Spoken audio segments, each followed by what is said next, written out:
gye mulinnye etukuta bajja bavuma bajja kubasiba bayinza n'obatwala mu basement munnange olw'ekibiina kimwegaseeko ne kasa nti muzze nga muli bamalirivu nga mumanyi nti kyemuliko tekimenya tteeka lyonna mwagala nkyukakyuka ate eddembe lyammwe tubaaniriza tusimbule buli ngeri yonna ensonga bbiri zisembayo malirize mwalabye ekyabadde mu paalamenti mwabirabye abayaaye mwabalabye bannaye mulina okubeera alaati nammwe mupapa nnyo bafubi soja kwejasi mubeere alaati mulina okuyiga obukodyo bwaffe abamu kumwe mupapa abanete mupapa jasi olina okulinda paka wali wonna okitegeera kakati President yabagamba nsonga za Robert Obusayo abamu temunagiyiga bane mukakkane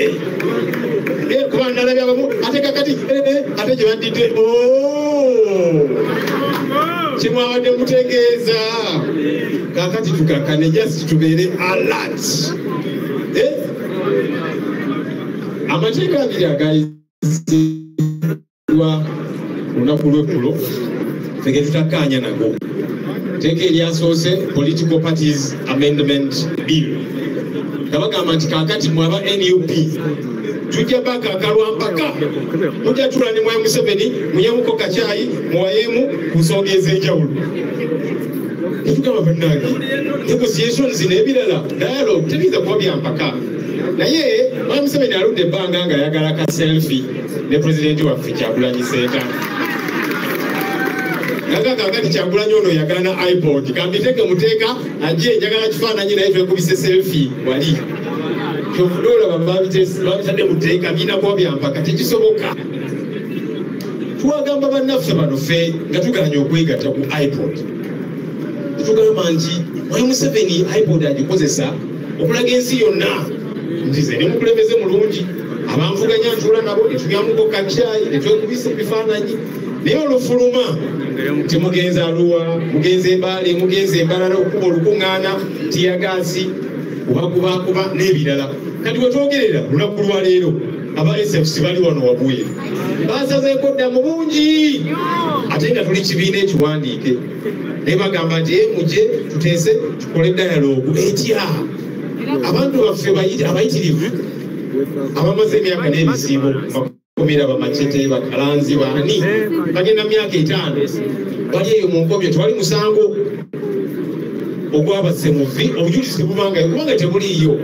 naye bano ne bagamba nti mujje tukole mu dialogue twabagamba oba mwagala bannayuganda bagambe nti kale tusobola okutuula ku mmeeza nammwe soke mutaba abasibe bonna political prisoners ebiina byonna bisobola okwetaayaaya tugende mu bitundu by'eggwanga ebyenjawulo ng'aba NRM bwe bakuba enkuŋŋaana naffe tukuba enkuŋŋaana ezaffe awo tuyinza okugamba nti kale tugende ku mmeeza ate okugenda ku mmeeza kyetwogerako kiri ekyo kimu Mwami Museveni otusiibula ddi mu mirembe kibonengana kyebaagala so kati balowooza nti bajja biteeka mu tteeka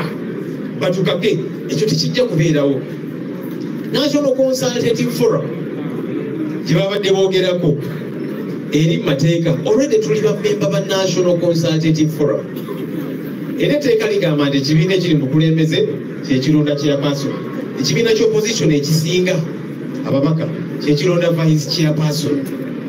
chairperson waffe yabaddeko wano naye agenze mu kooti okubuuza emisango gy'abantu baffe Kanso Benjamin Katana eyaliyo yali Maama Jolly Mugisha naye bambi bwe yafa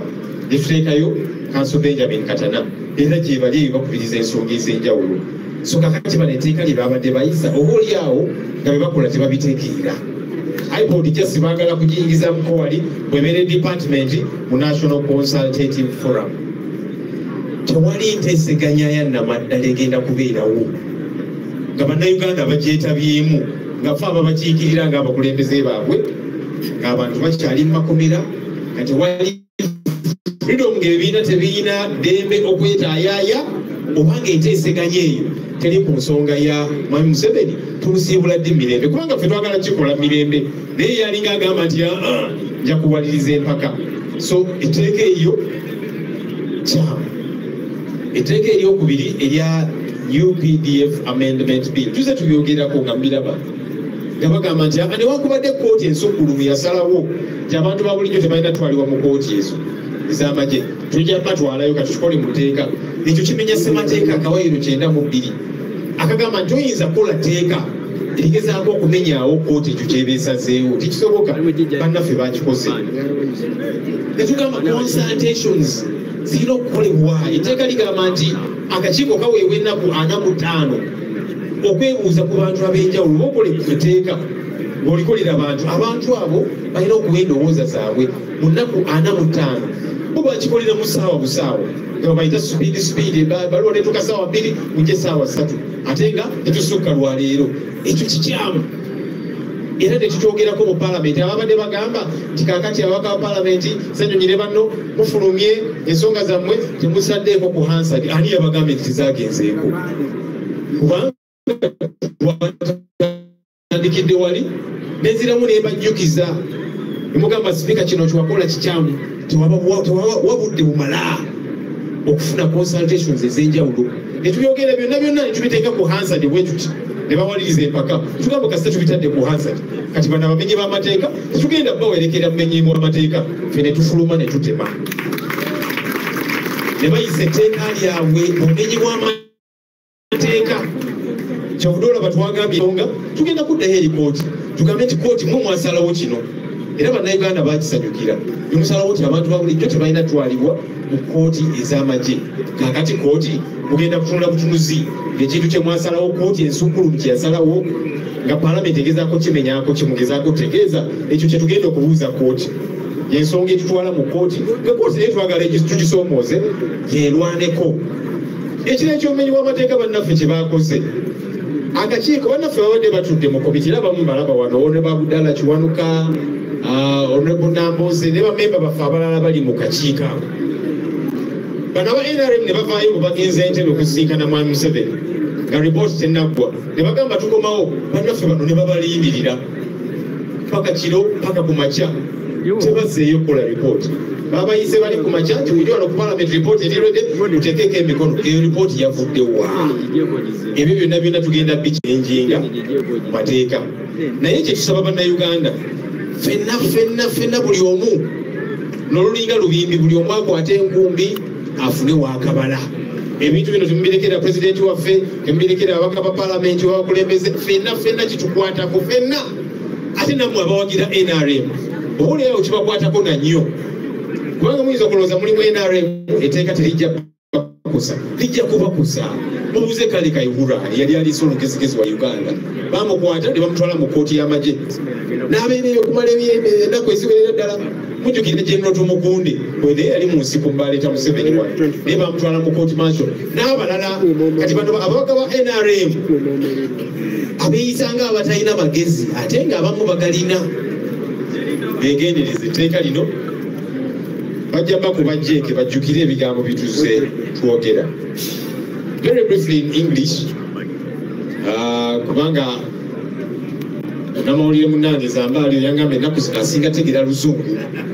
tumusunguwa na Luganda lwasigala eri ku barometer. I want to welcome our colleagues who have come to join us today, different levels, councillors, chairpersons, mayors, members of parliament. You're welcome home.